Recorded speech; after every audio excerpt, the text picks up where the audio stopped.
Hey guys, it's Sam. Today's video is going to be very different from my usual videos. So if you are usually here, not your usual content at all, I generally talk about my planners, stationery, the Portland leather bags that I love to carry, all of that stuff in. But today's video has been highly requested. I've mentioned it a few times, just I guess in passing, in like my planner flip throughs or things like that here on YouTube, but I have shared a lot on Instagram about the fact that I am on a wellness weight loss journey, and in sharing those stories specifically, I do have a highlight of all of the things that I have shared about my weight loss in my stories, but while sharing that, I have had a lot of requests throughout the months about sharing exactly what I'm doing, how I'm doing it, kind of the backstory to it, how much I've lost, in what length of time, and any kind of information that I can give to you guys who are also looking for a similar journey for yourselves.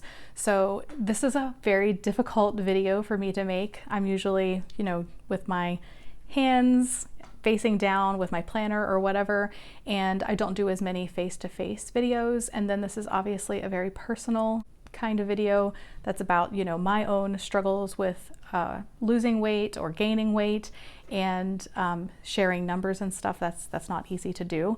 I also would like to say first off that I'm definitely not a doctor, not a health professional. I've done a lot of looking into things, reading on the internet, watching tons of videos, but I cannot give you any medical advice, so please do not see any of this as medical advice. This is also going to be a very chatty, boring to look at, not science-y video. It's just literally my story and what I've done to help others. Hopefully. So it's not going to be visually appealing. This might be something that you don't want to just sit and watch me talk to you. It's difficult for me to remember like where to look at on my phone when I'm doing videos like that. So bear with me. It might be something that you want to listen to as opposed to watch, and you're going to get all the information either way. So yes. If you are here hoping for a planner video, I'm sorry, but I know that enough people have been asking me that I decided that it was worth it to kind of take this leap and share my story with you. I will be taking some water breaks here. Isn't this the cutest thing ever? My favorite Stanley for the fall. My friend got this for me for my birthday. I didn't even know these things existed, but I absolutely love it. Okay, so like I said, I have notes here so that I at least stay on some kind of track.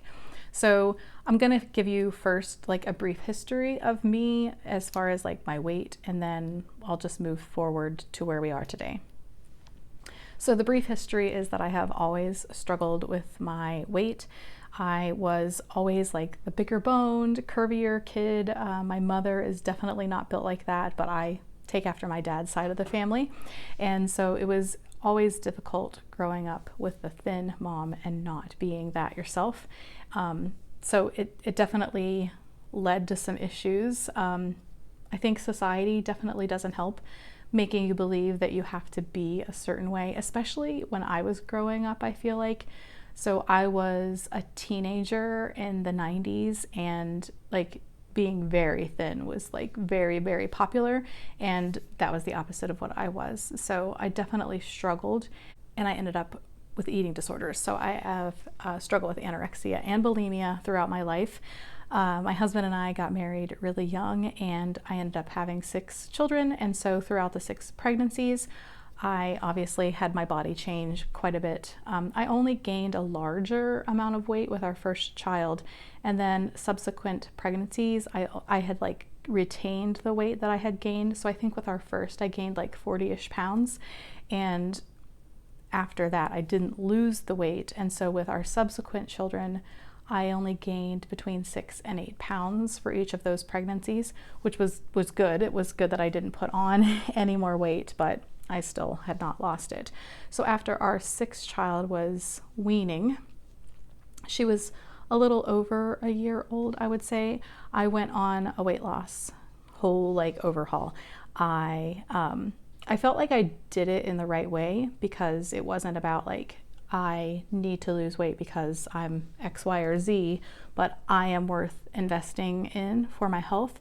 And so I went on a 10-month journey of counting calories and working out, and I was very, very strict about it. And I ended up losing 78 pounds. So that went really, really well. And I kept most of it off for a few years. And then we moved to Ohio, and there was all of these things around us that we hadn't had around us before. We did a lot of eating out, we did a lot of takeout, and then we had some things happen in our lives that kind of spun us into some anxiety and depression, and that didn't go well at all. I had tried a few times to get back on like the workout train, and every time I was doing so, like something happened. I ended up with a kidney stone and I had to have surgery.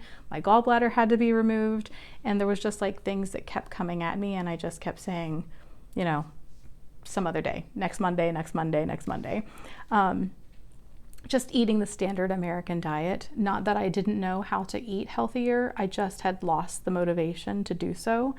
And then I ended up having severe plantar fasciitis in both feet, and I did multiple rounds of steroids, both oral and injections, and that caused me to gain 30 pounds in like a month's time. And so that felt like it was impossible, and that was like almost 5 years ago now, I think. So it felt like it was going to be like completely impossible to like rectify that situation. It wrecked my cycle, my hormones were a mess, I had that sudden weight gain, and I was depressed. So I just kind of felt like I was in a hole that I was never going to get out of, so that became like a cycle of 5 years of wanting to do better, not having any motivation, and then also making excuses, not wanting to do anything too extreme, and kind of using you have a history of eating disorders, so don't let yourself get into that, because I do have kind of like tunnel vision, and I would say that I have that a little bit now, but I would rather have tunnel vision in a healthy direction than an unhealthy direction. So I was just trying to make excuses, and I mean, that's just what I'm saying about myself. I was trying to make excuses about, you know, not getting started, not doing something. I kept trying to make like little tiny, like, don't drink sweet tea except for at dinner, or only have dessert, you know, on the weekend or whatever. Just like little tiny changes like that I was willing to make, but they weren't getting me anywhere. But I was making excuses for doing anything greater than that because I am disordered in my eating. And then I also was doing the whole like trying to embrace body positivity. And I'm not saying that you are not a good person or not worth loving or any of those things if you are a certain weight or a certain size. All I'm saying is that for me, those were excuses, and I knew deep down inside that I needed to do better and I could do better. It didn't help the fact that I became very complacent with the whole thing when every year I would go to the doctor and I would do all the blood work, and you would not know that I was overweight based on my blood work. But that, of course, couldn't hold up forever, right? I mean, eventually the way I was disregarding my health and my eating would have caught up with me and my health, but at that point it wasn't, and it still hasn't. I haven't done blood work this year, and I'm not sure that I will, but I'm not as concerned about it. I'll definitely do it. So even though my blood work was normal and there was nothing concerning in it, I was definitely struggling still. I was struggling with self-esteem. I was struggling like feeling sexy with my husband, and it's not that he wasn't a supportive husband. It wasn't that he wasn't showing me attention. It was just I wasn't happy with me, and that does affect your relationship. It just does. So there was that, and then I was definitely having huge problems with inflammation. I also have a compressed disc, and so I was really struggling. Sitting was bothering me, standing was bothering me, laying down to sleep was bothering me, and I was suggested to do this like really expensive procedure for like stretching your spine to help bring space in between my discs. I ended up getting like an inversion table instead, which was helping, but in the back of my mind I kept thinking, if you were more active, if you were doing more stretching, if you had your diet dialed in, maybe this wouldn't be as bad as it is right now. And you just kind of roll with the misery, I guess. And the other thing was low energy. Definitely didn't feel like doing anything outside of going to work, coming home, and just like vegging out or whatever. And then the thing that was most concerning, which is something that I have struggled with my entire life, is almost daily hypoglycemic drops. And so if you're unfamiliar with that, I was never diabetic or close to diabetic, but my whole life, if I don't eat regularly, my blood sugar drops to the point where it's hard to concentrate. I kind of feel like I'm in a tunnel and going away. My nose would get really cold. I would start like not being able to communicate well. I would get like tripped up on my words. I had several times throughout my life that I was very close to passing out. So I struggle with that almost daily. And so that was like the real big one for me, because I, would eat breakfast in the morning before I went to work, and then would need to be the first person to go to lunch because my blood sugar was crashing and I needed to get food again. And, it's not good for your body to have drops like that in your blood sugar. So what changed with all of that? And this is kind of crazy to me. I'm not like I'm a Christian, and I don't know that like God like drops things at you or whatever, but I feel very, very thankful and blessed that I encountered the information that I did when I did. So I was just sitting in my bed one Saturday morning that I didn't have to work. And I was watching YouTube. I was like watching planner videos and stuff, just like I always am. And for whatever reason in my, you might be interested in this video feed, there was a video that was titled, "What Happens to Your Body When You Quit Sugar for 14 Days?" And I was like, okay. As I was eating my sugary oatmeal and drinking my sugary coffee, which was my favorite coffee, I sat there, and it was like, I don't know, a 15 minute video. And I was like, well, it's only 14 minutes long. Like, just watch it, see what it says. And that was April 8th of this year. So I watched the video, and I was immediately struck by things that were bothering me that seemed like within 2 weeks I could see some kind of improvement. So specifically losing the inflammation in your face, weight around your belly, and the inflammation. There were many other things, and it's been quite a bit since I watched the video. I've watched it a few times since then, and I was like, oh yeah, that happened, but there's more to it than that. But those were the things that kind of grabbed me, and I was like, actually, this would really be good. And so I talked to my husband about it, and we're not always on the same page with when we're doing like health journeys.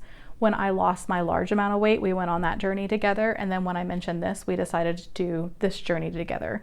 My husband does struggle with high blood pressure, which is hereditary. Like, it wasn't because of his weight. He's has struggled with high blood pressure since he was 19.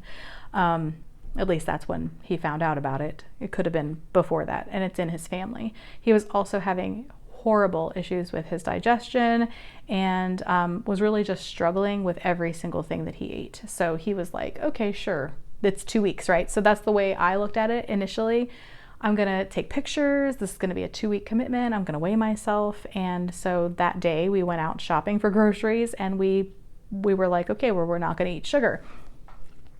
But by the evening, I had researched myself just from I'm eliminating sugar, because this video that I watched it wasn't like keto.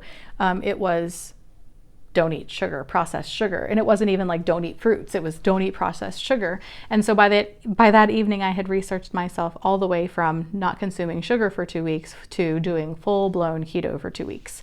And I have to be honest and say that I have detested keto.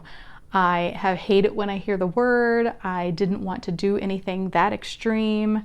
I thought it was too restrictive. I got annoyed when people talked about keto all of the time, and I just didn't want to do that. But that quickly, I went from no sugar to 2 weeks to complete keto for 2 weeks. And I just feel like I was so miserable that I wanted to give something a chance, because counting calories hadn't worked for me. Doing like brief eliminations of certain foods wasn't doing anything for me. And I was like, I only have to do this for 2 weeks. And if I hate my life, then I can just stop at 2 weeks. No, like, big deal, right? Like 2 weeks is not much of a commitment, in my opinion. So the first week, it was not as hard as I thought that it was going to be. And we basically ate the same thing over and over again. But that's not really a big deal, because we find ourselves kind of in a pattern of eating the same things all the time anyway in our house. So if I was eating a burger with no bun for 4 days out of 7, then that was no different than me eating just like a burger with fries 5 days out of 7. So that like wasn't a big deal to me. It was kind of comforting to know that there was like stuff that I could go to easily and that weren't complicated, and that I think kept us going. I gave myself 1 week, and at first, so I kind of like eased into it. I didn't eat sugar, and I was definitely low carb, but there for the first week I survived on some snacks. I would have nuts and berries in between my meals, and then I would have berries at breakfast. And so I didn't eat anything that was like off of a keto plan, but I definitely was doing the snacking to make sure that my blood sugar was regulated. And so the thing that really struck me was in that first week, even though I had completely eliminated sugar and I was eating pretty low carb, I would say it was probably around 30 to 40 carbs, if I could guess, in a day, which was quite different than what I had been eating before. My blood sugar wasn't crashing at all, and I was like in complete shock. So I gave myself that first week to just kind of get used to my diet being completely different. And then after the first week, I added weightlifting and working out into it, which my focus is still mainly weightlifting. And I do try to do some walking on the treadmill, and I do like dabble in a little bit of cardio, but most of my cardio comes from my heart rate getting higher from doing the weightlifting. So I've been doing that since the first week was completed as well. So I guess long story short is that I felt so good in those first 2 weeks that I could not believe that I had such an easy time with it. I didn't have any blood sugar crashes. I didn't feel miserable. I felt less inflammation. My husband started having better digestion. He wasn't having pain every time that he ate. He was actually given a referral to go have a scope to like check out his all of his digestive organs and check that out to make sure that nothing was really wrong because of all of the symptoms he was having. And his doctor has since told him there's no reason, because all of your symptoms have gone away. He's also reduced his blood pressure medication since then as well. So there's a lot of different like ketos out there. What we have been following for the last 6 months is a healthy keto, and we've been loosely following like Dr. Berg, who was the person who was the video that we watched to get this whole thing started. And there are things that he says that I don't buy into, but I think that it's difficult to ignore someone who is saying, I want you to do keto, but I want you to do it in a healthy way. So this is not dirty keto. If you're a person who doesn't enjoy healthier foods, I suppose that dirty keto would still be better than a standard American diet, but we are doing healthy keto, and that is a large focus on eating a lot of your vegetables. So that's where our carbs come from. And then we still from time to time have some berries, but it's not like something I lean on as much anymore. So lots of vegetables in our lives these days. I'll have more to say kind of like where we're going in the whole journey, but for now I'm going to get to like the hardest part for me at least, and that is the numbers game. So years ago when I lost a bunch of weight, the 78 pounds after having our 6th child, I think my highest weight was like 227. And I thought then like, that's not good, you know? And so I lost 78 pounds from that. But this time my weight had gotten worse. So when we started this on March 8th, I was 256, and that is the highest weight I've ever been in my entire life. I was wearing a 20W bottom for most of my jeans. It was between 18 and 20, but there were definitely 20s in there. And because I have a larger chest anyway, I was in a 2 to 3X. And then I never felt like the shirts were long enough because I had a belly, and I have always kind of gained everywhere when I have gained weight, but when my hormones took a tank, when the whole steroids thing happened, I definitely noticed that I was gathering more weight in my midsection than I had my entire life. And so more so even than having a larger chest, I needed that to just get the length that was comfortable for me, to like cover up my pooch and having a larger belly. And that was probably the thing that I struggled with the most, with knowing that I had gained weight. It was stupid things, you know, like not being able to bend over and tie your shoes easily. When I would get on the inversion table, I would feel that stomach weight like on me, and I felt like I wasn't able to breathe deeply when I was on the inversion table. And so it was definitely a problem. So I'm going to give like a brief rundown of what my weight loss has kind of been. I don't have like an accurate month 1, month 2, but I went back and looked at my stories to see, because I have like my running weight, which I could have just grabbed and done the whole month, but I don't think that anybody cares to hear like, this is what I was at 4 weeks, this is what I was 8, whatever.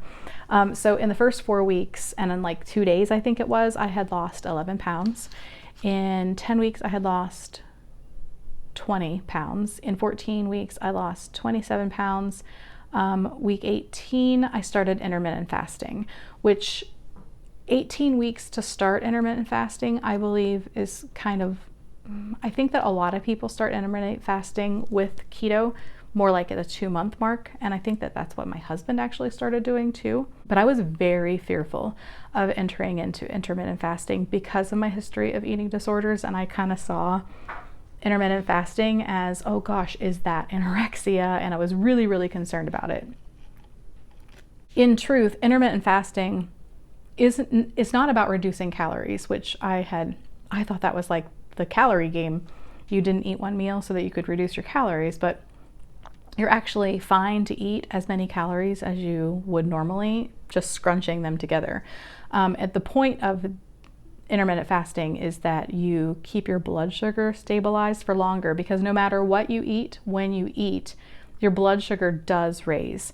And so when you don't have a blood sugar raise, your body continues to burn specifically the fat. Now I'm not doing long fasts. The longest fast that I have done is 23 hours, and that's the longest that I personally want to do. But I started intermittent fasting at week 18, and that was actually kind of by accident. I just stopped getting hungry for dinner, and I kind of credit that to a local place that we have. It's called Pangea Keto, and I absolutely love those guys so much. I found them in my first couple of weeks. It was something suggested by a coworker. She was like, you should go to the keto place. And so every day at lunch, it wasn't cheap, but every day for lunch I would go and I would eat there. And so I knew that I was going to be able to get something fast, but it was going to be on my plan. I didn't have to count anything. I just knew it was, they told you whatever you ate on the menu, even with your side, it was going to be 10 carbs or less. And so I went with that, and I ate there almost every single day for months on end. And I really credit them with helping make this such an easy thing for me to do, because I wanted something that I didn't have to think about. But after I would eat that lunch, I would just not want to have any kind of food after dinner. And so I stopped eating dinner, and it was a really easy change for me. I have since, because of my new job, switched, and I now fast breakfast, which is a little bit more difficult for me. I think that it's because because of your hormones, and you're naturally, because of cortisol specifically, I think, if I remember correctly from a video that I watched, that you're naturally more hungry in the morning. And so I fast until lunch now, which is just a little bit more difficult, but it's not hard. So intermittent fasting definitely increased the fat burning on my body. So at week 2020, I was at 36 pounds down, and I am now at 6 months and 1 week, and I have lost 49.2 pounds. So my weight this morning was 206.8, down from 256 at my highest. And I am now in mostly larges and extra larges, and a 14-16 in the pants. Some things, I don't know, like oversized is the thing now. So I can even wear some mediums depending on what the fit is and what I prefer, because I don't like big bulky clothes on myself. So keto, in my opinion, is really, really easy to follow. There's not all of the counting every single bite you put in your body. I don't even count carbs most days. Sometimes, and I eat a lot of the same things over and over, so I kind of just know that if I eat these meals in this order, that I'm not going to go over about 20 a day is where I kind of have stayed. So I just kind of sometimes go into MyFitnessPal and throw in my food and see what my carb count is for the day, and I don't worry about it too much at all. I am going to be changing things up a little bit here. As I've gotten into this whole intermittent fasting thing, I've definitely noticed cycles around my cycle where I feel better or worse depending on where I am in my cycle. And so I'm actually having delivered today a book called Fast Like a Girl. I've watched some of this doctor's YouTube videos as well. And so she suggests eating higher carbs. And when I say carbs, I'm talking about like potatoes and more carb veggies, not just like going to eat a cupcake or whatever, to add carbs at certain points of your cycle. So I'm going to be kind of playing around with that and seeing how my body responds to that, because there are times when I feel kind of weaker when it comes to doing my weightlifting, and from what I've heard from her on her YouTube channel, it's because of needing higher carbs at certain times of your cycle. So there's all of that. My ultimate goal this time around is 175 pounds, which is not my lowest weight ever, and I don't know. I'm trying not to like make like a hard goal for myself. If I go below that, I'm not gonna like fight it or whatever. I feel like my body will do what it wants to do naturally. But that's like 30 pounds higher than my lowest weight when I lost weight before. But I don't want to see a bar too low because of my history of eating disorders. And so for right now, I'm obviously not at my goal, and it's kind of hard sometimes to think that I've worked this long and I'm not even to like 199. I'm so close now though.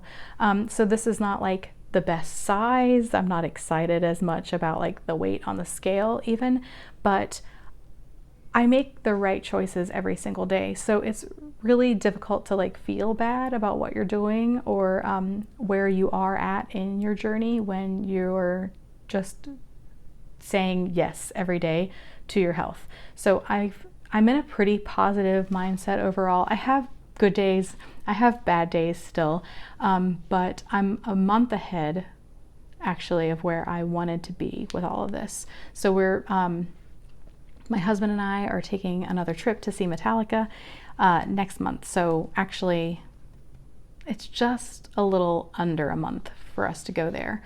But I had wanted to lose 50 pounds by that date. And I kind of was afraid that I was not going to make it to that by that time. So like literally I have 0.8 of a pound to lose to be at 50 pounds lost as of today. So I'm calling it that goal is made because I know it'll probably be this week that I hit that number. And so being a couple of weeks, 2 or 3 weeks ahead of that schedule feels really good. As for the future, I'm not sure how it's going to look with the whole like feasting day that's going to be a thing from this doctor that I'm getting a book on. So this might change a little bit. But really early on in this process, I was kind of afraid of what's next because this was working so well. I was really worried about like when I have to stop this, because I always saw this as not healthy for long-term use. I was like, well, what's going to happen when we stop? Because I'm afraid that I'll gain all of the weight back. And I kind of know me, like I'm either all in or I'm all out. And I was really afraid that we would have to stop doing this and go back to standard American, and that I would just lose all of the progress that I made.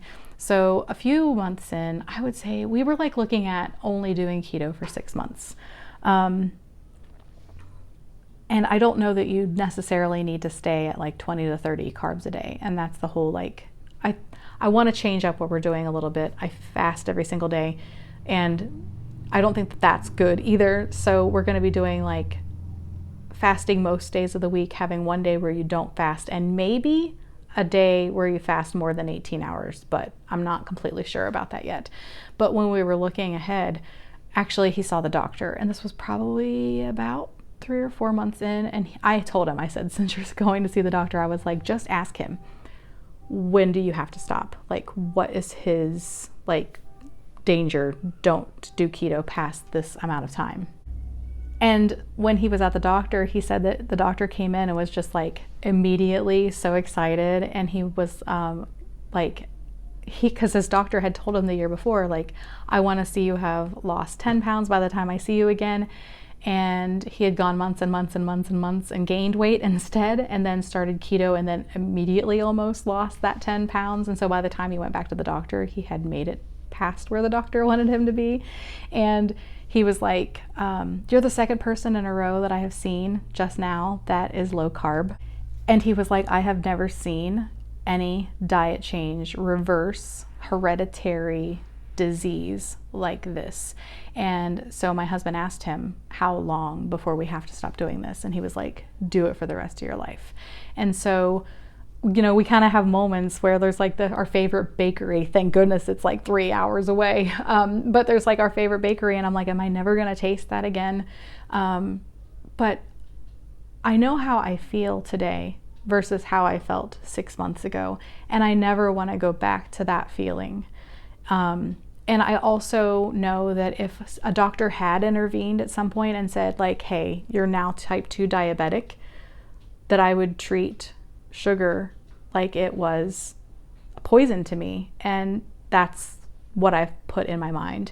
There are alternatives. I have recently gotten into like eating a treat that was made at the keto store or homemade, things made with stevia. Still very concerned about the ingredients. So it's not just like you go buy a Duncan Hines box off the shelf and eat whatever because it's low carb.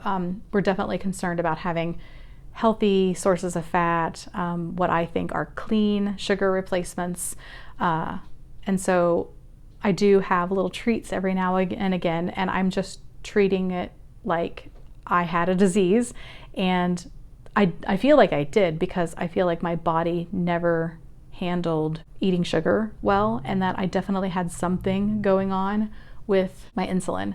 I wasn't diabetic, but it was still not handled correctly in my body. So I'm just telling myself that this is my life now, and I would rather never eat regular ice cream again than go back to any of that. So I just wanted to share my story with you guys and kind of give you, you know, what I've done, where I've been, and what I'm doing. My diet is pretty similar day to day. Right now, the way that it looks is I don't eat until right before noon, and I do drink electrolytes and lemon every day, and that's what I do up until lunch. I either these days bring an egg casserole that I have made myself that doesn't have any kind of fillers in it. It's just veggies and eggs and cheese to eat for lunch at work, or they have a salad bar with grilled chicken. So I do one of those two things every day. I several times a week bring a little keto treat with me as well, because I'm not eating for 17 to 18 hours most days. And then for lunch we will have, it's usually more often than not chicken and ground beef.